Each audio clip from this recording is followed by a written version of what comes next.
ये रचना का शीर्षक सुनकर के आनंदित हो जाएंगे। मन की बात। कोई कुछ भी बात करे, बात कुल दो ही प्रकार की होती हैं, एक काम की बात और दूसरी मन की बात। यदि आप मेरी इस बात से सहमत नहीं हैं तो फिर आपकी अलग बात है। यूं तो बात काम की हो या मन की होती, दोनों बात ही हैं, लेकिन दोनों में बेसिक डिफरेंस ये होता है कि काम की बात में मन नहीं होता और मन की बात में काम। असल में तो मन की बात की ही इसलिए जाती है ताकि काम की बात नहीं करनी पड़े। मन की बात कुछ कुछ वैसी ही होती है जैसे सदैव 2 व्हीलर चलाते रहने वाले के कभी 4 व्हीलर हाथ लग जाए तो वह खाली सड़क पर भी हॉर्न बजाते हुए चलता है। मन की बात एक तरफा होती है, जैसे देवता वगैरह मुंह आने पर आकाशवाणी कर दिया करते हैं। मन की बात एक प्रकार का मौखिक प्रसाद होती है जिसे पाने के लिए भक्तों को हथेलियों की बजाय कान फैलाने होते हैं। मन की बात के साथ विषय का लफड़ा नहीं होता।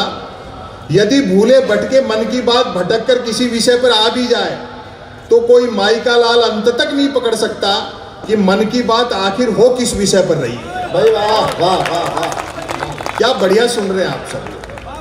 काम की बात अपने काम से काम रखती है, जबकि मन की बात का प्रचार करना पड़ता है कि फला तारीख को इतने बजकर इतने मिनट पर मन की बात होगी। पता लगते ही मन की बात को ही काम की बात मानने वाले उछल पड़ते हैं कि वाह मजा आ गया, फला तारीख को इतने बजकर इतने मिनट पर काम की बात होगी। काम की बात सुनी न जाए तो अच्छी खासी काम की बात भी मन की बात होकर रह जाती है, जबकि मन की बात को सुनने वाले मिल जाएं तो बात कोरी मन की बात होने के बावजूद बड़े काम की बात बन जाती है। और अब व्यंग देखें जहां से शुरू होता है, वैसे सुनने वाले न मिले तो मन की बात दीवारों से भी की जा सकती है, क्योंकि मन की बात करने वाले ने सुन रखा होता है कि दीवारों के भी कान होते हैं। और अब आपकी मैं तालियां बजा दो, बहुत अच्छा व्यंग आप तक पहुंच रहा है और आप अच्छा समझ रहे हैं। दीवारों के भी कान होते हैं, बल्कि वह तो यह तक मानकर चलता है कि जिनके कान होते हैं वे दीवार ही होते हैं। वाह वाह वाह वाह। मन की बात अक्सर शुरू यहां से होती है, भाइयों और बहनों। बस इतना सुनते ही मन की बात के मुरीद भाई बहन सांस रोककर मन की बात ऐसे सुनने लगते हैं मानो सुनने के लिए जिंदगी में अब सिर्फ यही काम की बात बची। वाह भाई वाह वाह। काम की बात करने से बचने की एकमात्र तरकीब है कि तुरंत मन की बात शुरू कर दी जाए। यह अलग बात है कि लगातार मन की बात करते रहने वाले से फिर लोग उम्मीद भी नहीं रखते कि वह जिंदगी में कभी कोई काम की बात भी करेगा। वाह वाह वाह वाह। मन की बात अक्सर ज्ञान सिखाने जैसी होती है, जैसे छोटे बच्चों को कक्का बारखड़ी सिखाते हैं। जैसे रतन नल पर चल, रतन झटपट चल, रतन झटपट नल पर चल। ऐसी मजेदार बात का नतीजा भी मजेदार निकलता है। सुनने वाले प्रेरित हो, खुद को रतन मानकर उठते हैं, मटका बाल्टी उठाते हैं और न सिर्फ नल की ओर चलते हैं बल्कि नल की ओर झटपट चलते हैं। वहां पहुंचकर माथा पीटते हैं कि हाय, नल से तो पानी नहीं हवा निकल रही है। अब आपकी तालियां उठेंगी, नल से तो पानी नहीं हवा निकल रही है, अर्थात नल तो कमबख्त खुद मन की बात कर रहा है। क्या बढ़िया सुन रहे हो। वाह वाह वाह। श्रोताओं के इस रिएक्शन से प्रभावित होकर मन की बात करने वाला तुरंत अपनी अगली मन की बात शुरू कर डालता है। रतन घर पर चल, रतन झटपट चल, रतन झटपट घर पर चल। मन की बात करने वाला अनजाने में भी काम की बात नहीं करता। वह जानता है कि काम की बात करने से सब काम में लग जाएंगे, तो फिर मन की बात कौन सुनेगा। वाह वाह वाह वाह। एक रचना मैं आपको सुना दूं जहां से छोड़ करके गए दिनेश बावरा। हाँ भैया। 2 चीजें, बाजार और बाजारवाद।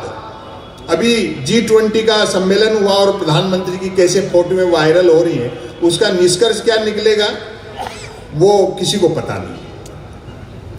वो तो फोटोग्राफी का और कैमरे का, वो तो ध्यान भी कैमरे पे लगा देते हैं। ये अलग बात है कि ध्यान फिर कैमरों पे रहता है। बाजार और बाजारवाद। बाजार हर युग की जरूरत है। दोनों में अंतर यह है कि बाजार का मतलब है जरूरत के हिसाब से चीजें बनाना और बाजारवाद का मतलब है चीजें बना करके जरूरत पैदा करना। बहुत अच्छे भैया। चालाक अर्थशास्त्रियों ने सारे समीकरण उलट पलट कर दिए, चुंबक के गुण बाजार में भर दिए और मनुष्य को लोहा बना दिया। बहुत अच्छे, वाह। आप क्या खाएंगे, क्या पहनेंगे ये तो छोड़िए, आप क्या पढ़ेंगे, क्या सोचेंगे ये भी कोई और तय कर रहा है। सरकार जिनकी गोद में बैठी है। मुंशी प्रेमचंद की कहानी ईदगाह इसलिए पाठ्यक्रम से हटा दी गई कि गांव में मेले लगेंगे और हामिद अगर दादी के लिए चिमटा मेले से खरीदेगा तो फिर मल्टीनेशनल कंपनियों के ब्रांडेड चिमटे ऑनलाइन कैसे बिकेंगे। बहुत अच्छे भैया। डिजिटल होना अच्छी बात है, लेकिन तकनीक मनुष्य के लिए है, मनुष्य तकनीक के लिए नहीं है। इस बात को गांधी मानते थे, जिसी के रास्ते पे आजकल राहुल गांधी चल रहे हैं। रास्ता वहीं से निकलेगा। किसान आंदोलन हो चाहे भारत जोड़ो यात्रा हो, आगामी 50 सालों की राजनीति इस देश की उन्हीं मुद्दों के इर्द गिर्द घूमेगी। तब मैं एक लेख आपको सुनाना चाहता हूं। वाह भैया। ये खूब आपने सुना होगा, लेकिन ये रचना मुझे बहुत पसंद है और छिंदवाड़ा शायद मैं बहुत लंबे समय बाद आया हूं, तब आप देखें। दुनिया मोहब्बत से चलती है। जंगल में जब आग लगती है तो न तो वो बरगद बचते हैं जो हवा को आंधी में बदलते हैं, और न वो बांस बच पाते हैं जो आपसे रगड़ से चिंगारी पैदा करते हैं। किसी भी जाति भाषा संप्रदाय के लोग हों, मोहब्बत से चलिए। देश पे बड़े खतरे हैं। होमवर्क न ले, अच्छा सोचें, अच्छा करें, सद्भाव और करुणा रखें जो धर्म का मूल है। एक रचना सुने, वे भी क्या दिन थे, पहली पंक्ति से पकड़ना। वाह भाई वाह। आज मैं वैसे अतिरिक्त नहीं बोलूंगा। वे भी क्या दिन थे, वे भी क्या दिन थे जब घड़ी एक आध के पास होती थी और समय सबके पास था। वाह भाई वाह, बढ़िया है, वाह, अच्छी बात है, वाह। इस देश में पारिवारिकता घट रही है, सामाजिकता घट रही है। घरों से निकलिए, आपस में जितना अच्छा लगता है कि हजारों की संख्या में लोग यहाँ हैं, तो आदमी जितना लैंग्वेज से सीखता है उससे ज्यादा बॉडी लैंग्वेज से सीखता है। वे भी क्या दिन थे जब घड़ी एक आध के पास होती थी और समय सबके पास था। आज की तरह नहीं था कि फेसबुक पर 5000 दोस्त हैं और परिवार में बोलचाल बंद है। बहुत। इस अंधेरे समय में यही एक दिया है जो थोड़ा टिमटिमा रहा है। आप लोग 2 पैसे देते हो, हम कवियों के घर चलते हैं, हम थोड़ा आराम का जीवन जीते हैं, बच्चे अच्छे शिक्षण संस्थानों में पढ़ते हैं। उसके बावजूद कवि सम्मेलन मुशायरा हम लोगों के लिए धंधा नहीं, एक मिशन है। मैं किसान आंदोलन में भी गया और भारत जोड़ो यात्रा में भी जाके आऊंगा, क्योंकि लेखक का दायित्व है जितना वो कागज पे हो उतना ही जमीन पे भी हो।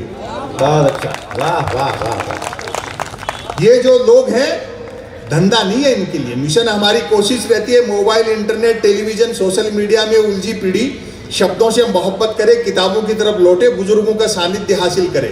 एक निवेदन कर दूं, दुनिया की कितनी भी एडवांस टेक्नोलॉजी हो, उजाला बनाया जा सकता है, धूप नहीं बनाई जा सकती। बहुत अच्छे, वाह। अब जो पुराने समय के जो विरोधाभास थे, सुख बहुत था, भले ही सुविधाएं कम थी, आज सुविधाएं बढ़ रही है, सुख घट गया।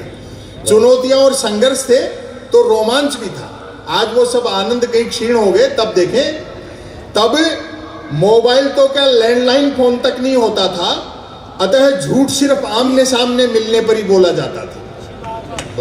खान पान शुद्ध था और यादाश्त अच्छी थी। हर व्यक्ति को 7-7 पीढ़ियां याद रहती थी, अपनी भी और गाली गलौज होने पर दूसरों की भी। हमारी प्राथमिक शिक्षा तो ऐसी थी जिसमें शिक्षा प्राथमिक नहीं थी। हमारा 50 बच्चों, 3 अध्यापकों, 2 पेड़ों और 1 कमरे का स्कूल हुआ करता था। आज तो इतने के बल पर लोग यूनिवर्सिटी चला रहे हैं। पढ़ाई लिखाई को लेकर कतई तनाव नहीं रहता था। हम विद्यार्थियों और अध्यापकों के बीच एक समझौता था कि सप्ताह में 3 दिन वे स्कूल नहीं आएंगे और 3 दिन हम। बोलचाल में राजस्थानी का इस्तेमाल होता था, जैसे आप अपनी मातृभाषा क्षेत्रीय भाषा बोलते होंगे, बोलचाल में राजस्थानी का इस्तेमाल होता था। हिंदी सिर्फ शहरों तक सीमित थी, और मेरा दावा आप तालियां रोक नहीं पाएंगे, हिंदी सिर्फ शहरों तक सीमित थी और अंग्रेजी तो पीने के बाद ही बोली जाती थी। बढ़िया भाई, वाह। कई प्रकार के खेल कूद थे। अब तो बच्चे गेम के नाम पर वीडियो गेम खेलते हैं। बच्चे भी क्या करें, खो खो, कुश्ती और कबड्डी तो संसद विधानसभाओं में चले गए। बाकी खेलों को क्रिकेट ने बाउंड्री लाइन से बाहर कर दिया। वाह भाई वाह। जो चैनल खोलो क्रिकेट। हालांकि क्रिकेट तब भी खेला जाता था, बैट का मालिक बैटिंग करता था और बॉल का मालिक बॉलिंग। वाह। फील्डर भी यही दो होते थे। बैट टच न होने पर फेंकी हुई गेंद फेंकने वाले को हिलानी पड़ती थी। एक ओवर कुल कितनी गेंदों का होगा ये गेंद का मालिक तय करता था। बल्लेबाज पहले गेंद पीटता था, फिर मूड के अनुसार भागकर या चलकर रन बनाता था, तत्पश्चात गेंद लाता था। अब आपकी मोहब्बत मिलेगी। तत्पश्चात गेंद लाता था। ऐसा भी होता रहता था कि बल्लेबाज की दिन भर गेंद लाने की इच्छा नहीं रहती थी और वह दिन भर रन ही बनाता रहता था। हम आवारा पूंजीवाद के दौर में जी रहे हैं, जिसके भीतर बेकाबू टेक्नोलॉजी भर गई। नतीजा क्या हुआ? भीतर है सुरक्षा बोध, करोड़ों जमा है, लाखों बैंक में है, उसके बावजूद तनाव रहता है कल क्या होगा। बुजुर्ग लोग बैठे, अपने बचपन किशोरावस्था में 2 जोड़ी कपड़े होते थे, वो भी किसी बड़े के फिट करवा लिए। एक पहन के निकल लिए, दूसरा धो के सुखा दिया। प्रेस भी तकिए के नीचे दबा के होती थी। आज वार्डरोब आलमारी कपड़ों से भरी रहती है और आधे घंटे तक आदमी तय नहीं कर पाता कि इस पैंट के साथ कौन सा शर्ट मैच करे। ये जो कृत्रिमता आई है जीवन में, कहते हैं तरक्की की देश ने, ऐसा नहीं है तरक्की नहीं की, लेकिन कीमत ज्यादा ले ली। एक्सप्रेस हाईवे से 10 किलोमीटर नीचे उतरो, हिंदुस्तान आज भी वही। 15 रुपए में पानी की बोतल मिलती है, जो तरक्की नहीं है। प्रजातंत्र के गाल पर तमाचा है कि सरकारें 70 साल में देश की जनता को शुद्ध पानी नहीं पिला पाई। तब देखे, लोग भूखे उठते तो थे, किंतु भूखे सोते नहीं थे। महंगाई बिल्कुल नहीं थी, ईमान के अलावा सब कुछ सस्ता था। और सस्ताई का अंदाजा आप इसी से लगा लें कि फिल्मों में हीरोइनों को पैसा कम मिलता था तो भी कपड़े पूरे पहनती थी। उन दिनों रामलीलाएं मनोरंजन का प्रमुख साधन हुआ करती थी, जिनमें महिला पात्रों का रोल भी पुरुष ही किया करते थे। रामलीला वालों का गले मिलने और गले पड़ने का समय अलग अलग होता था। रामलीला मंडली गांव की धर्मशाला में ठहरती थी। हम बच्चे दिन में धर्मशाला में जाकर देखते थे कि गतरात ही एक दूसरे के जानी दुश्मन रहे बाली और सुग्रीव साथ साथ ताश पत्ती खेल रहे। शूरपनखा मंथरा के लिए चाय बना रहा है और फिर आपकी तालियां उठेंगी। चटाई पर बैठा रावण रात को आरती में आए पैसों का हिसाब मंदोदरी को दे रहा है। हाँ, लोग पैदल चलते थे और पदयात्राएं करते थे। कुछ एक के पास साइकिलें होती थी जो 4 रोटियों में 40 का एवरेज देती थी। कारें मोटरसाइकिलें तो छोड़ो, बसें तक गिनती की हुआ करती थी। जहाज और हवाई जहाज तो हम किताबों में देखते थे और कॉपियों के बनाते थे। वाह वाह वाह। याद आती है वे मीटर गेज की कोयले के इंजन वाली गाड़ियां। तय करना कठिन था कि ट्रेन और यात्रियों में कौन किसको ढो रहा है। उनकी स्पीड का तो ये हाल था कि घंटे आध घंटे का सफर होता था तो भी लोग 3 वक्त का खाना बांध कर चलते थे। ट्रेन में चढ़ने में जितना पसीना आता था, उतरने में उससे अधिक आता था। वाह वाह। यात्री काट की सीटों पर काट के उल्लू बने बैठे रहते थे। डिब्बे में डफली वालों का गाना बजाना चलता रहता था। और भारतीय यात्री का मनोविज्ञान देखना और ढंग से पकड़ जाओ तो मुझे बताना भी। डिब्बे में डफली वालों का गाना बजाना चलता रहता था। खड़े यात्री भजन पसंद करते थे और जिन्हें सीट मिल जाती थी वे गजल। लोग फरमाइशें करते रहते थे और डफली वाले गाते रहते थे। डफली वालों को पैसा देने का वक्त आता था तब फरमाइशें करने वाले खुद गाने लगते थे। और अगली बार फिर आपकी तालियां नहीं रुकेंगी, क्योंकि यात्री को सामान की भी स्वयं ही रक्षा करनी होती थी। अतः खाली हाथ चढ़ते थे तो भी सामान लेकर ही उतरते थे। चिट्ठी पत्री का दौर था। समापन की तरफ बढ़ता हूं। चिट्ठी पत्री का दौर था। SMS ईमेल वाले क्या जाने पत्र लेखन का स्वाद। पत्रों में व्याकरण अशुद्ध होते हुए भी आचरण शुद्ध होता था। मैंने तो स्वयं कई बार अपने पिताजी को चरण स्पर्श की जगह आशीर्वाद लिखा है।